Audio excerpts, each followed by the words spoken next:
आणखी एक महत्त्वाची बातमी पुण्यामधून। पुण्यामध्ये लाडकी बहीण योजनेमधील प्रलंबित अर्जांची छाननी सुरू आहे। पुणे जिल्ह्यामध्ये लाडकी बहीण योजनेमध्ये आतापर्यंत 10,000 बहिणी अपात्र ठरल्यात। पुण्यातील 12,000 अर्जांची छाननी बाकी असल्याची माहिती मिळते।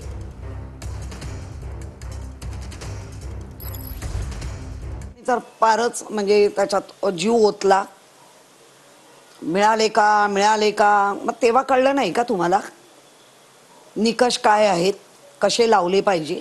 आणि सरसकट म्हणजे ज्यांचं व्हाईट कार्ड आहे त्यांनाही पैसे मिळाले, ज्यांचं येलो कार्ड आहे त्यांना उलट नाही मिळाले, जे ऑरेंजवाले आहेत त्यांना मिळाले, ज्या सुशिक्षित आहेत त्यांनी पटापटा ते बरोबर सगळं करून मिळवले।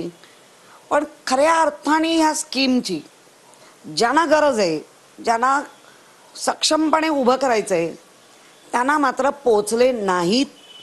लाडक्या बहिणींच्या संदर्भात जर काही सदोष अकाउंट त्या ठिकाणी असतील तर त्या संदर्भामध्ये माननीय मुख्यमंत्री महोदयांनी जाहीरच केलं होतं की पुन्हा एकदा लाडक्या बहिणींची योजना पारदर्शकपणे सुस्थितीत आणण्याची आवश्यकता आहे आणि तेच त्या ठिकाणी होतंय। कुठल्याही प्रकारे लाडक्या बहिणींवर अन्याय होणार नाही। लाडक्या बहिणींची योजना पुढे अविरत चालू राहील। जे 2100 रुपये देण्याचं आमच्या वचननाम्यामध्ये होतं तेही त्या ठिकाणी निश्चितच पूर्ण केलं जाईल।